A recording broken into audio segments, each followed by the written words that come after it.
Welcome back, students. We are given this question, integral 1 to 2 x over x positive 1 times x positive 2 times dx. Now, if you were to see the denominator, you have a product of two quantities. So you have to split those two quantities. Now, the splitting is only possible by a technique called as partial fractions. So what I'm going to do is I'm going to show you this technique. So foremost, let us consider x divided by x positive 1 times x positive 2. I am going to rewrite this as a over x positive 1 positive b over x positive 2. Now when you cross multiply, you can now have x to be equal to a of x positive 2 plus b of x positive 1. So this is what we have got now. Now, our main objective is to find the value of a and b. So first step, what I'm going to do is I'm going to substitute x to be equal to 0. So when I do that, I get 0 is equal to 2 times a plus b. So this is one equation I've got. Now I want to make a to be 0. So let x be equal to negative 2. When I do that, I get negative 2 equal to a is going to be 0 and b is going to be negative 2 added with 1, which would make b to be as a quantity with a negative coefficient. So that's negative b equal to negative 2. You got negative on both sides. You can cancel it. So the value of b is going to be equal to 2. Now I know the value of b. Substitute. Let me take this as 1 and let me take this as 2. So substituting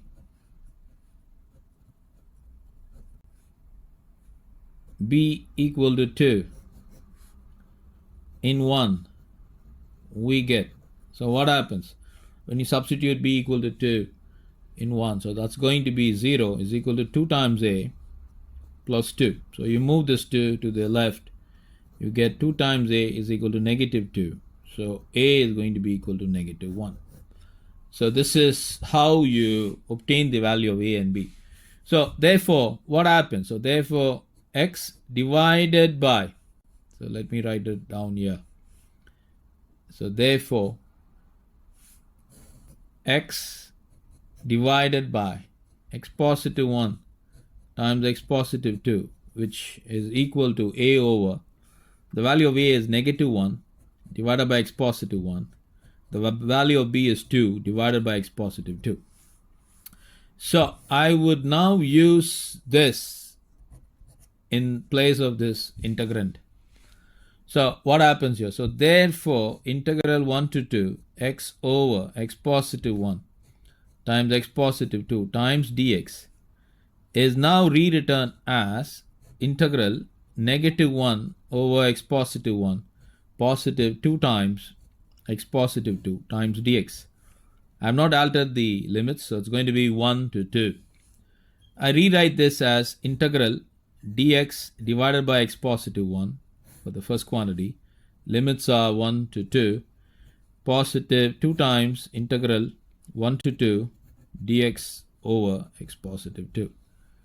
Now this is going to be negative. Integral dx over x positive 1 is going to be log of x positive 1. The limits are 1 to 2. Now, this is going to be positive 2 times log of x positive 2. The limits are 1 to 2. Okay. So, substitute the upper limit for the first quantity. So, it's going to be negative log of 2 positive 1, negative log of 1 positive 1, positive 2 times log of 2 positive 2, negative log of 1 positive 2. So this is what you've got. This is equal to negative log 3, negative log 2, positive 2 times log 4, negative log 3. This is equal to negative log 3 positive log 2, negative, or I would say 2 times, positive 2 times log 4, negative 2 times log 3.